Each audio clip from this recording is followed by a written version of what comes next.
ఇప్పుడు city round up చూద్దాం.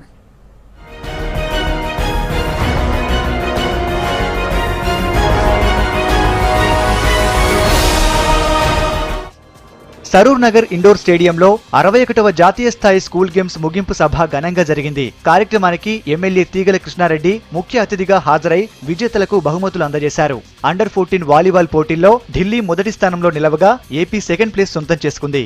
Under 19 క్రికెట్లో చండీగఢ్, యూపీ విన్నర్ రన్నరప్ గా నిలిచాయి. లాలాపేటలో మద్యం సీసాల క్యాప్స్ తయారు చేస్తున్న కేంద్రంపై ఆబ్కారీ శాఖ అధికారులు దాడులు చేశారు. 30 కేజీల మూతలను స్వాధీనం చేసుకుని నిర్వాహకుడిని అదుపులోకి తీసుకున్నారు. క్యాప్స్ అండ్ క్యాప్స్ పేరుతో నిబంధనలకు విరుద్ధంగా మూతలు తయారు చేయడాన్ని గుర్తించిన అధికారులు తనిఖీలు చేశారు. ఎన్ని చర్యలు తీసుకున్నా గోల్డ్ స్మగ్లింగ్ మాత్రం అరికట్టలేకపోతున్నారు అధికారులు. శంషాబాద్ ఎయిర్పోర్టులో భారీ మొత్తంలో అక్రమ బంగారం పట్టుబడింది. దుబాయ్ నుంచి వచ్చిన ఓ ప్రయాణికుడి దగ్గర 3.5 కిలోల గోల్డ్ను కస్టమ్స్ అధికారులు స్వాధీనం చేసుకున్నారు.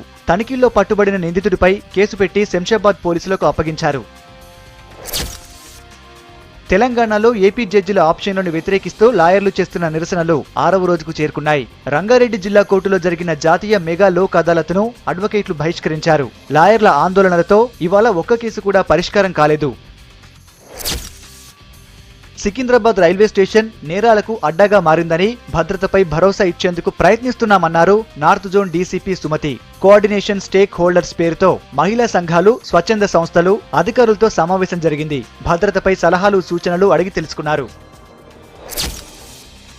కోకాపేటలోని కొత్తపేట చెరువులో విష ప్రయోగం జరిగి చేపలు చనిపోయాయి.